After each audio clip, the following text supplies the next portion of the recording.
नमस्कार दोस्तों, कैसे हैं आप सब। आज की कहानी का शीर्षक है साड़ी। और भाभी, शादी के लिए कौन कौन सी साड़ियाँ खरीद डाली? चंचल ने शशि से मुस्कुराते हुए पूछा। नहीं जीजी, इस बार तो पुरानी साड़ियों से ही काम चलाऊंगी। जब से लॉकडाउन हुआ है, मिंकू के पापा की स्थिति कुछ खास संभल नहीं पाई, तो मैंने ही मना कर दिया नई साड़ियों के लिए। शशि ने सहजता से जवाब दिया। अरे भाभी, ये कैसे हो सकता है कि लड़के की चाची पुराने फैशन की साड़ी पहने? मैंने तो जमकर शॉपिंग की है और एक दो साड़ियाँ एक्स्ट्रा भी लाई हूँ। ऐसा करिएगा, आप रिसेप्शन में मेरी साड़ी पहन लीजिएगा। सारे ननिहाल ददिहाल वाले इकट्ठे होंगे। मेरी छोटी भाभी भी तो चमकनी चाहिए। नहीं जीजी, आपने कह दिया यही मेरे लिए बहुत है। मैं अपनी ही साड़ी में कंफर्टेबल महसूस करूँगी। शशि ने बहुत ही शालीनता से मना कर दिया। मतलब आप मुझको गैर समझती हैं, तभी मना कर रही हैं। अरे गैर क्यों, आप मेरी ननद है। लेकिन आपके भैया को भी अच्छा नहीं लगेगा। भैया को तो मैं मना लूँगी। खैर, रिसेप्शन वाले दिन चंचल ने शशि को ज़बरदस्ती अपनी नई साड़ी पहनने पर विवश कर दिया। दोनों की पर्सनैलिटी एक सी थी, तो ब्लाउज की भी समस्या नहीं आई।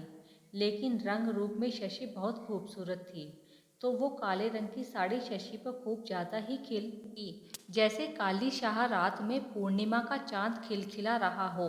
और वो नाम के अनुरूप जगमगा भी रही थी। अब तो जिसे देखो वो शशि और उसकी साड़ी की प्रशंसा कर रहा था।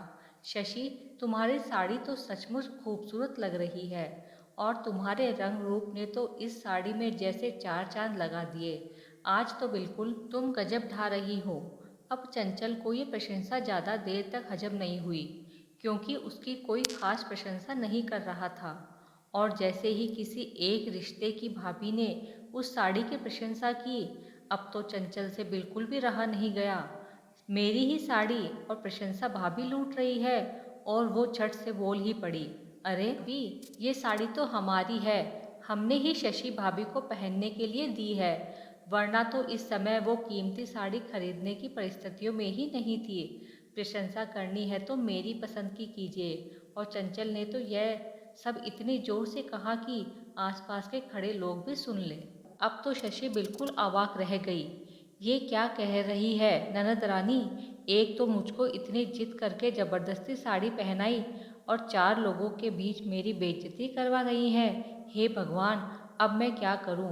कहीं मिंकू के पापा ने सुन लिया, तब तो मेरी बहुत डांट पड़ेगी। शशि की आंखों से आंसू झिलमिला उठे, और वो कार्यक्रम छोड़कर झट से घर वापस चली गई और अपनी मनपसंद साड़ी पहनकर कार्यक्रम में चेहरे पर आत्मविश्वास की झलक लेकर पहुंच गई। भाभी, आपने वो साड़ी बदलकर ये क्यों पहन ली? चंचल अनजान बनते हुए बोली। जीजी, वो साड़ी इतनी ज़्यादा भारी थी कि बहुत ज़्यादा गड़ रही थी, बस इसलिए उतार दी। अब तो चंचल से कुछ बोलते नहीं बना। समझ तो गई वो सब कुछ, लेकिन आखिर कहती भी तो क्या।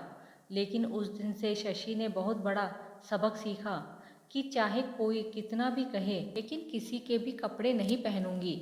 सही कहते हैं मिंकू के पापा, अपनी दाल रोटी भली, दूसरों की थाली का पुलाव बिल्कुल भी अच्छा नहीं।